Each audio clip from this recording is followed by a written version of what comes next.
Hi guys, this is Michelle from VRCircle with Stephen Patterson. We are almost going to wrap up day 2 here at CES, but before we wrap it up, we wanted to give you a rundown of what we experienced at day 1. So why don't you go ahead and share what we did yesterday? So day 1 was a great first day of CES. Our first stop was kind of an accidental stop by, Toby Eye Tracking. Right. So Toby Eye Tracking is a neat little device that is currently integrated into some Alienware and MSI laptops. But you can also buy the separate device and actually attach it to your monitor. Yeah. And it gives you eye tracking in the game. So if I look over there at a zombie, for example, and then press a button on the controller or click the mouse, the first-person perspective will then change to that zombie, and I can quickly kill that zombie. Yeah. So it's really great for eye tracking, really great for first-person shooters.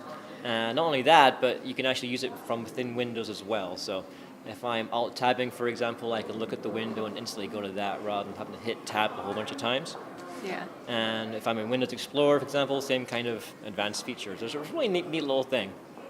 And then it's also, I think, one of the first cameras to have Windows Hello, which, if you've ever tried Windows Hello, is great for just logging into your computer. It just recognizes your face. So you don't have to type in a password or even a thumbprint. You just look at it, it logs you in. It's great. Yeah. And then on top of that, they're going to be integrating their technology into some of the VR headsets. So instead of just moving your head to actually look at something, in real life, you move your head and you look at the same time. So with eye tracking, I can essentially do that, look down to the side, and glance at something, which also allows them to increase the resolution of that spot that you're actually looking at and have less horsepower generating the rest of the image. So it allows you to have better VR without having a high-end graphics card. So that was pretty good. Yeah, that was neat. That's pretty good. The next stop we had that you'll also see footage of, we got some good footage of that going up on our YouTube page also, was Royal Corporation. So Royal Corporation, they're doing many things, but the one that we looked at yesterday was this virtual reality mobile theater. So, if you've ever been on a plane, you'll always see these people with Bose headphones on, but they've got great sound, but they're still looking at that little, probably crappy little monitor on the seat in front of them. So this thing allows you to replace that by putting on a whole home theater on your head, essentially. And you get the size of a screen of an IMAX theater on your head in this neat little device. And check back and we'll do full interview, full detailed review of that headset, but it's definitely very cool. yeah, as far as the rundown goes, we're just giving you a short amount of what all the content that we have to offer on our YouTube page, on our website. So the third thing that we saw was the Fraunhofer booth, which I loved, the immersive sound. Why don't you tell us just a little bit about that?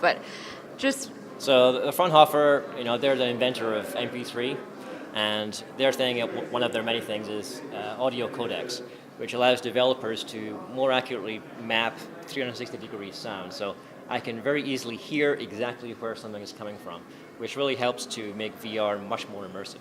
Yes, it was really neat. So when I tried it, so that, for example, there was a man playing the flute in front of me, and he would turn left and I would hear it go in this direction. When he turned this way, I would hear it in this direction. So really neat stuff. So very excited to write about that.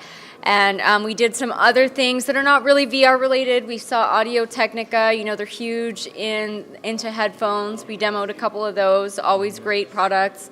We also did InBody, which we did a little bit more of an in-depth review where it shows your body tracking, body fat percentage, your BMI, and water retention levels. So I thought that was really neat. But that's all we've done yesterday, and today we did HTC Vive, which can take a whole nother day in itself to tell you all the great things that we saw. So we're just going to leave you with that for today, but be sure to check back to hear the rest of our content. HTC was great, by the way. Yes, you're going to want to check back for that for sure. Yeah. Thanks for watching. We'll see you next time.